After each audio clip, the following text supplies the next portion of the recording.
Meu primeiro e único livro publicado em vida, Horto, mereceu até prefácio do mais consagrado poeta brasileiro da época, Olavo Bilac. Transformei o Picadeiro em palco de teatro e lá interpretei todos os tipos de personagens. Tudo isso para o povo, com a participação do povo. Alta de Souza, escritora. Benjamin de Oliveira, artista. Quantos brasileiros já ouviram falar desses nomes? Ou então de Francisco José do Nascimento, o jangadeiro que liderou o fechamento do Porto de Fortaleza para impedir o comércio de escravos 4 anos antes da abolição. E Antonieta de Barros, professora, escritora, feminista e primeira mulher negra eleita para cargo legislativo no Brasil.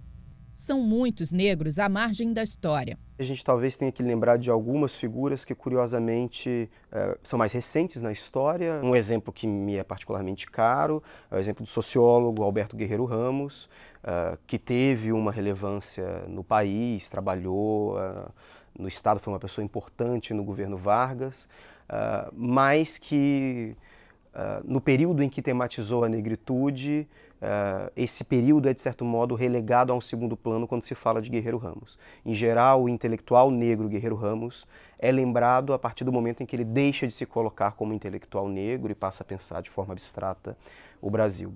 Se não ouvimos falar sobre eles, também não nos questionamos sobre o que os torna praticamente anônimos. Isso tem a ver com diversos fatores. É uma sociedade profundamente hierarquizada, profundamente desigual, historicamente desigual, o que se reflete no fato de que os negros historicamente tiveram dificuldade de acessar as elites e, como a história é a história quase sempre dos vencedores, a expressividade deles é de fato diminuta. Mas isso tem a ver também com o fato e com um processo de invisibilização da negritude ligada à história brasileira e à tentativa do Brasil sempre se apresentar ora como um país mais branco do que realmente era e ora como um país moreno e, portanto, não negro, digamos assim. Nasci livre em 1830, filho de um português e de Luísa Maim, uma negra que participou da revolta dos Malês, na Bahia.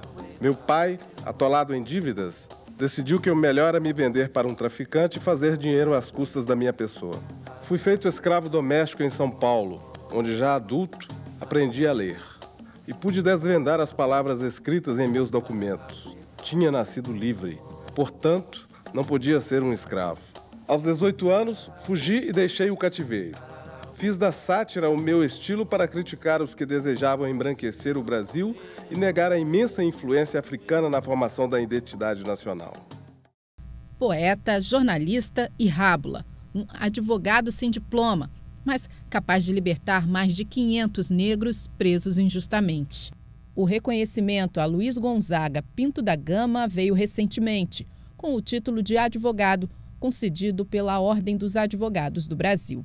Um título póstumo, né, depois de mais de 130 anos da sua morte, mas que é muito importante para o resgate da história do povo negro do nosso país. Nós precisamos disso, resgatar os nossos heróis e nossas heroínas. Nós precisamos mostrar para essa juventude que está excluída dentro das favelas, que está presa, que está abandonada pelo poder público, que os nossos heróis não são aqueles que estão com armas, vendendo droga dentro da favela, aterrorizando as comunidades carentes, as comunidades de maioria negra, que nós temos heróis para mostrar para eles. Nós temos Zumbi, nós temos Dandara, nós temos Luísa Maim, nós temos Luiz Gama, nós temos André Rebouças, enfim.